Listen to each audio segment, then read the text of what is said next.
Good evening friends.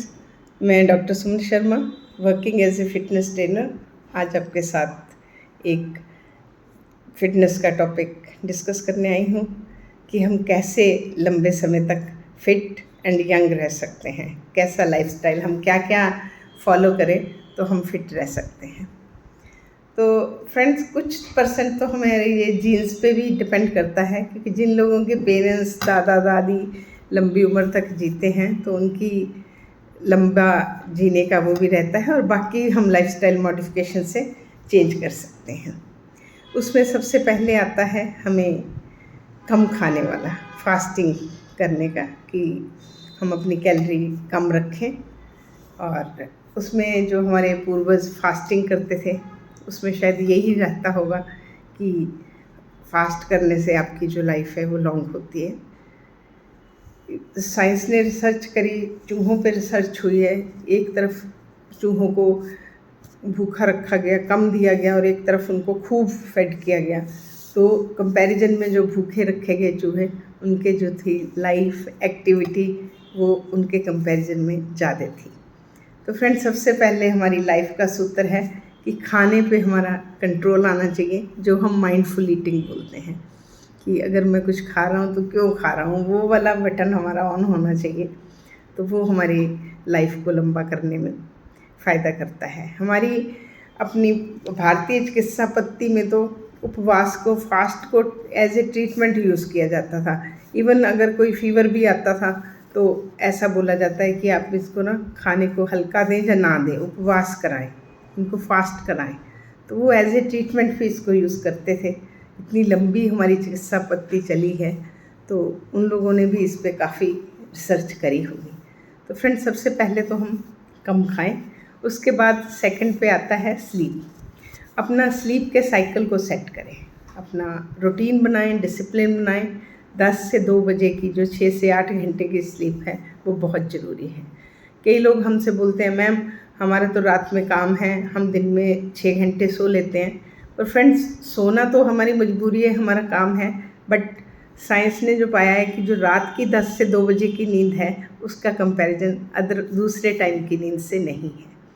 तो उसके बाद फ्रेंड्स आगे है कि आप अपने स्ट्रेस को मैनेज करें, क्योंकि स्ट्रेस का एजिंग के साथ बहुत बड़ा रिश्ता है।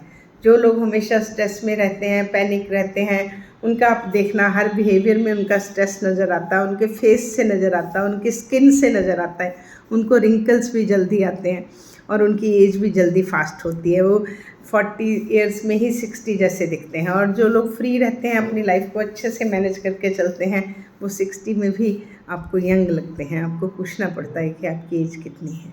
तो इस तरीके से फ्रेंड्स अपने स्ट्रेस को मैनेज करके चलें। उसके बाद फ्रेंड्स, जो लोग अपने फैमिली के साथ टाइम बिताते हैं और सोशली लोगों के साथ इंटरेक्शन करते हैं, वो लोग ज़्यादा लंबी लाइफ जीते हैं। इसलिए आप अपने रिलेशंस को बना के रखिए। चलो एक तरफ हम लाइफ लंबी जी लें, अगर हमारे साथ जीने वाला कोई नहीं है, कोई फैमिली वाले लोग नहीं हैं, हमारे फ्रेंड्स नहीं हैं, तो ऐसी लंबी लाइफ भी क्या करनी। इसलिए आप सोशली भी इन्वॉल्व रहिए जैसा भी हो सके। उसके बाद फ्रेंड्स, आप नए नए काम करिए, हर दिन कुछ ना कुछ नया करिए, चाहे छोटा है, चाहे बड़ा है, चाहे दिमाग का, कुछ भी आप नया करिए, क्योंकि ब्रेन को ना सरप्राइज़ दीजिए। आप रास्ता बदल के चलिए, एक ही रूटीन पे सेट मत होने दीजिए।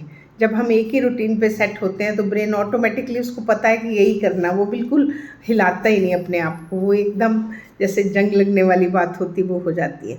और आप वो वाले एरियाज़ जो हम नहीं यूज़ करते ब्रेन के, उनको भी यूज़ करिए, जिसके लिए मैं आपको कभी कभी, जैसे आप राइट हैंड से लिखते हैं तो मैं बोलती हूँ कि कभी कभी आप लेफ़्ट हैंड से चाहे एक लाइन ट्राई करें, आप अपना नाम लिखना ट्राई करें एक हाथ लेफ़्ट हैंड से, ताकि हमारे ब्रेन का वो पोर्शन जो नहीं काम करता वो भी काम करे, हमारे हार्मोन अच्छे से रिलीज़ हों, हमारे ब्रेन के सेल जो हैं वो आपस में अच्छे से इंटरकनेक्ट हों, आप मैसेज कन्वे अच्छे से उनका हो, जिससे हमें एज के साथ आने वाली बीमारियां नहीं आएंगी। लंबी एज होगी, अगर मेमोरी चली गई तो उस लंबी एज का भी क्या फ़ायदा, क्योंकि लंबी लॉन्ग लाइफ के साथ हम फिटनेस की भी बात कर रहे हैं।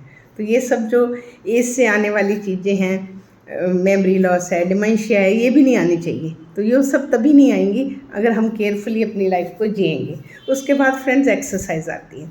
एक्सरसाइज आपको अपना हैबिट में ही डालनी है, कि आपको रोज़ 30 to 60 मिनट एक्सरसाइज करनी है। एक्सरसाइज जो लोग करते हैं, एक तो वो बॉडीली फिट रहते हैं, दूसरा मेंटली भी फिट। एक्सरसाइज का बहुत बड़ा रोल है। जब हम एक्सरसाइज करते हैं तो एंडोर्फिन रिलीज़ होती है, जिससे हमारा कॉर्टिसोल लेवल नीचे रहता है और हमारा स्ट्रेस जो है वो मैनेज रहता है। तो इसलिए फ्रेंड्स, आप एक्सरसाइज ज़रूर करें, वॉकिंग, जॉगिंग, साइकिलिंग, स्विमिंग और साथ में वेट ट्रेनिंग। तो इसको आप अपनी रूटीन में ज़रूर डालिए। उसके बाद फ्रेंड्स आता है आपका कि आप स्वीट जो है वो कम से कम खाएं। जो शुगर है उसको कम, बिल्कुल सिंपल शुगर तो मैं हमेशा मना करती हूँ, क्योंकि जो सिंपल शुगर है वो आपकी एज को जल्दी फास्ट वो देता है। आप देखते हो जो डायबिटिक होते हैं उनकी स्किन में कैसे स्किन जो है वो अपना वो छोड़ देती है, ड्राई आपको नज़र आती है, क्योंकि जो शुगर है वो हमारी बोन्स में से कैल्शियम और मैग्नीशियम को यूरिन के थ्रू बाहर निकाल देता है। तो इस तरीके से हम शुगर से हमारी स्किन, हमारी बोन्स सब जो हैं वो दिक्कत में आती हैं। तो इसी तरह फ्रेंड्स, सॉल्ट भी अपनी डाइट में कम ऐड करें, क्योंकि 2300 मिलीग्राम सॉल्ट पर डे ठीक माना गया है। चलिए हम 2300 मिलीग्राम मान लेते हैं, बट हिडन सॉल्ट, मैं आपको एक बात बताती हूँ, हर चीज़ में सॉल्ट है, अपना सॉल्ट है उनका। जैसे हम एग बनाते हैं, हम ऊपर से सॉल्ट डाल रहे हैं, पर एग में अपना भी सॉल्ट है। अगर चिकन है उसमें अपना भी सॉल्ट है। जो हम बाहर से प्रोडक्ट ला रहे हैं उसमें सॉल्ट है। हम पास्ता, मैगी, मैक्रोनी कुछ भी बनाते हैं उसमें अपना भी सॉल्ट है। तो हमें जो सॉल्ट के लिए ध्यान रखना है, क्योंकि सॉल्ट भी हमारी बोन्स को कमज़ोर करता है, हमें हाई ब्लड प्रेशर देता है और इस तरीके से वो किडनी को भी इन्वॉल्व कर लेता है। तो वो हमारी लॉन्ग लाइफ और फिट लाइफ में आने में बाधा डालेगा। तो फ्रेंड्स, और प्रॉपर आपको वाटर 6 to 8 ग्लास या 2 to 3 लीटर कुछ भी आप मान लीजिए, इतना पानी आपको दिन में चाहिए। और दूसरा मैं एक बात और बोलती हूँ कि आप पूरा दिन एक्टिवेट रहें। ऐसा नहीं है कि सुबह एक्सरसाइज कर ली, दैट इज़ नॉट अनफ। हम बोलते हैं stay active through out the day.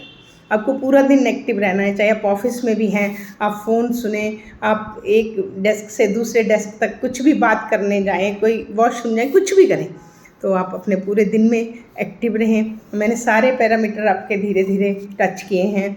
कम खाएं, कम खाएंगे आपका वेट नहीं बढ़ेगा, वेट नहीं बढ़ेगा आपको बहुत सारी बीमारियां जो आपको जल्दी आगे लेके जाने वाली वो नहीं आएंगी, क्योंकि हम यंग एंड फिट लाइफ की बात कर रहे हैं। और उसके बाद मैंने आपका स्लीप का टच किया। तो जब आप आराम से पूरी स्लीप लेंगे तो आपके बहुत सारे ऐसे हार्मोन जो आपको स्टाइटी देते हैं वो स्लीप में पूरे होंगे, तो आपको फिर से वेट गेन नहीं होगा। आपने पूरी स्लीप ली, सारे हार्मोन एक्यूरेट आपके हुए, तो आपको दिमाग वाली कोई बीमारियां नहीं होंगी। आपने स्ट्रेस मैनेज किया, उससे आपकी लाइफ लंबी होएगी। और आपने नए नए काम किए, क्रिएटिव काम किए, ब्रेन को अच्छा लगा, सरप्राइज़ दिया, क्योंकि एक ही तरह का काम करने से हम भी परेशान हो जाते हैं। हमें भी हम थोड़े टाइम के बाद बोलते हैं बोर हो गया, कुछ नया चाहिए। Same for brain also. तो नया नया काम करिए, दोस्तों से मिलिए, जुलिए, हंसिए। लाफ्टर थेरेपी ऐसे हिट थोड़ी है। लाफ्टर थेरेपी लोगों को एक अच्छा फील कराती है, एक अच्छे हार्मोन रिलीज़ कराती है। आप देखिए पार्कों में जाके कैसे लोग सुबह सुबह ठाके मारते हैं, तो कुछ तो उनको मिलता होगा ना। तो आसान नहीं है, डिसिप्लिन्ड है। फिटनेस इज़ नॉट ऐसे नहीं, बाय द वे नहीं। Fitness is not by the way, fitness is properly discipline, mindful. आप बोलें कि अगर हम किसी को भी देखते हैं जो जहाँ पे खड़ा है उसने उसके लिए बहुत काम किया है।